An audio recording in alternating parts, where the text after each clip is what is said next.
எண்ணத்தை உண்போம், எண்ணத்தை குடிப்போம் என்று என்ன பண்ணாதீங்க, கவலை கவலை.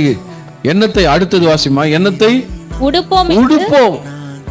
எதை ட்ரெஸ்ஸை போடுவோம், ட்ரெஸ் இல்லை, கல்யாண நாள் வருது, பிறந்த நாள் வருது, புத்தாண்டு வருது, கிறிஸ்மஸ் வருது, நியூ இயர் ஆராதனை வருது, கிறிஸ்மஸ் ஆராதனை வருது, எதை போட போறோம்? நமக்கு வஸ்திரம் இல்லையே, என்ன ட்ரெஸ் இல்லை அப்படின்னு நிறைய பேருக்கு கவலை. 3 விஷயம் தாங்க நான் ரொம்ப கவலைப்படுறோம். பைபிள் நல்லா தெளிவா சொல்லுது. எதை சாப்பிட்றது, என்ன குடிக்கிறது, அப்புறம் எண்ணத்தை போடுறது.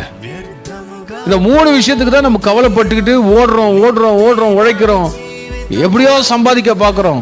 இதில் தான் சண்டேலாம் லீவ் போட்டு கட்டடிச்சு வேலைக்கு போகிறது. ஐயா ஆஃபீஸ் ஒர்க்கு ஒர்க்கு ஒர்க்கு ஓடுறோம். கொஞ்சம் லேட் ஆயிட்டா நமக்கு கஷ்டமாயிடுது. ஆண்டவரே சொல்லிட்டாரு, நீ இந்த 3 விஷயத்துக்காக கவலைப்படாத.